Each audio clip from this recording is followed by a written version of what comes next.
ओम नमः शिवाय। श्री शिव महापुराण रुद्र संहिता सती खंड 25वां अध्याय।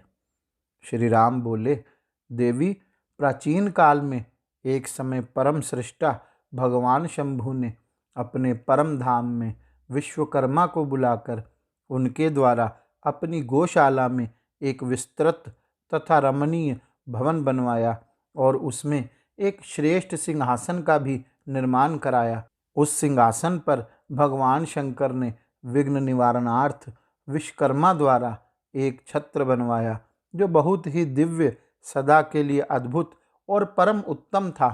उसके बाद उन्होंने इंद्र आदि देवगणों, सिद्धों, गंधर्वों, नागों तथा संपूर्ण उपदेवों को भी शीघ्र वहां बुलवाया। समस्त वेदों, आगमों, ब्रह्मा जी के पुत्रों, मुनियों तथा अप्सराओं सहित अनेक प्रकार की वस्तुओं से युक्त समस्त देवियों को भी आमंत्रित किया। इनके अतिरिक्त देवताओं, ऋषियों, सिद्धों और नागों की मंगलकारिणी 16 कन्याओं को भी बुलवाया। हे मुने, उन्होंने वीणा, मृदंग आदि नाना प्रकार के वाद्यों को बजवाकर सुंदर गीतों द्वारा महान उत्सव कराया। संपूर्ण औषधियों के साथ राज्याभिषेक के योग्य द्रव्य, प्रत्यक्ष तीर्थों के जलों से भरे हुए 5 कलश तथा बहुत सी दिव्य सामग्रियों को भगवान शंकर ने अपने पार्षदों द्वारा मंगवाया और वहां उच्च स्वर से वेद मंत्रों का घोष करवाया।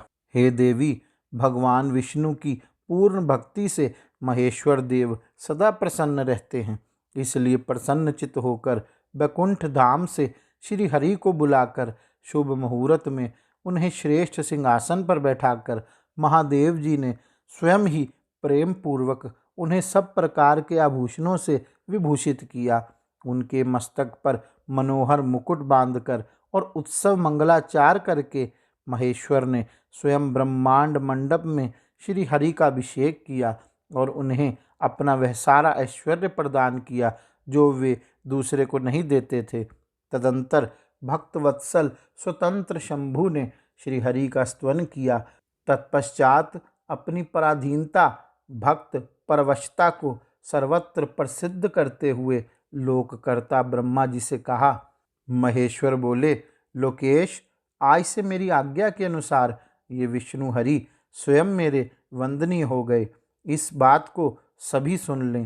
हे तात, आप संपूर्ण देवता आदि के साथ इन श्री हरि को प्रणाम कीजिए और ये वेद मेरी आज्ञा से मेरी ही तरह इन श्री हरि का वर्णन करें। श्री राम बोले, विष्णु की भक्ति से प्रसन्नचित हुए वरदायक भक्तवत्सल रुद्रदेव ने ऐसा कहकर स्वयं ही गरुड़ ध्वज श्री हरि को प्रणाम किया। तदंतर ब्रह्मा आदि देवताओं, अन्य सभी देवों, मुनियों और सिद्धों आदि ने भी उस समय श्री हरि की वंदना की। इसके बाद अत्यंत प्रसन्न हुए भक्तवत्सल महेश्वर ने देवताओं के समक्ष श्री हरि को महान वर प्रदान किए। महेश्वर बोले, हे हरे, आप मेरी आज्ञा से संपूर्ण लोकों के कर्ता, पालक, संहारक, धर्म अर्थ काम के दाता तथा अन्याय करने वालों को दंड देने वाले होंगे। आप महान बल पराक्रम से संपन्न जगत पूज्य जगदीश्वर होंगे और कहीं कहीं मुझसे भी अजय होंगे। आप मुझसे मेरी दी हुई 3 प्रकार की ये शक्तियाँ ग्रहण करें। इच्छा आदि की सिद्धि, अनेक प्रकार की लीलाओं को प्रकट करने की शक्ति और तीनों लोकों में नित्य स्वतंत्र रहने की शक्ति। हे हरे, आपसे द्वेष करने वाले निश्चय ही मेरे द्वारा प्रयत्न पूर्वक दंडनीय होंगे। हे विष्णु, मैं आपके भक्तों को उत्तम मोक्ष प्रदान करूंगा। आप इस माया को भी ग्रहण करें जिसका निवारण करना देवता आदि के लिए भी कठिन है और जिससे मोहित होने पर यह विश्व जड़ रूप हो जाएगा।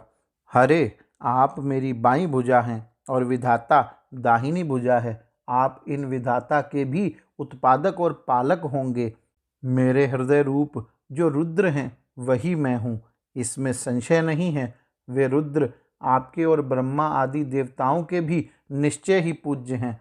आप यहाँ रहकर अनेक प्रकार की लीलाएं करने वाले अपने विभिन्न अवतारों द्वारा विशेष रूप से संपूर्ण जगत का पालन करें। मेरे लोक में आपका यह परम वैभवशाली और अत्यंत उज्जवल स्थान गोलोक के नाम से विख्यात होगा। हे हरे, भूतल पर जो आपके अवतार होंगे वे सबके रक्षक और मेरे भक्त होंगे। मैं उनका दर्शन करूंगा, वे मेरे वर से सदा प्रसन्न रहेंगे। श्री राम बोले, इस प्रकार श्री हरि को अपना अखंड ऐश्वर्य प्रदान कर उमापति भगवान हर स्वयं कैलाश पर्वत पर रहते हुए अपने पार्षदों के साथ स्वच्छंद क्रीड़ा करने लगे। तभी से भगवान लक्ष्मीपति ने गोप वेश धारण कर लिया और वे गोप गोपी तथा गौओं के अधिपति होकर बड़ी प्रसन्नता के साथ वहां रहने लगे। वे विष्णु भी प्रसन्नचित्त होकर समस्त जगत की रक्षा करने लगे। वे शिव जी की आज्ञा से नाना प्रकार के अवतार धारण करके जगत का पालन करने लगे। इस समय वे श्री हरि भगवान शंकर की आज्ञा से 4 रूपों में अवतीर्ण हुए हैं। उनमें एक मैं राम हूँ और भरत, लक्ष्मण तथा शत्रुघ्न हैं। हे देवी, हे सती, मैं पिता की आज्ञा से सीता और लक्ष्मण के साथ वन में आया हूँ और भाग्यवश इस समय मैं दुखी हूँ। यहाँ किसी निशाचर ने मेरी पत्नी का हरण कर लिया है और मैं विरही होकर भाई के साथ वन में अपनी प्रिया की खोज कर रहा हूँ। हे सती, हे मात, जब आपका दर्शन प्राप्त हो गया तब आपकी कृपा से सर्वथा मेरा कुशल ही होगा, इसमें संदेह नहीं है। हे देवी, आपका दर्शन मेरे लिए सीता प्राप्ति का वर स्वरूप होगा। आपकी कृपा से उस दुख देने वाले पापी राक्षस को मारकर मैं सीता को प्राप्त कर लूँगा, इसमें संदेह नहीं है। आज मेरा महान सौभाग्य है जो आप दोनों ने मुझ पर कृपा की। जिस पर आप दोनों दयार्द हो जाएं, वह पुरुष धन्य और श्रेष्ठ है। इस प्रकार बहुत सी बातें कहकर कल्याणमयी सती देवी को प्रणाम करके रघुकुल शिरोमणि श्री राम उनकी आज्ञा से उस वन में विचरने लगे। पवित्र हृदय वाली राम की शिव भक्ति परायण तथा शिव प्रशंसा परक बात सुनकर सती मन ही मन बहुत प्रसन्न हुई। गौरी शंकर भगवान की जय। ओम नमः शिवाय।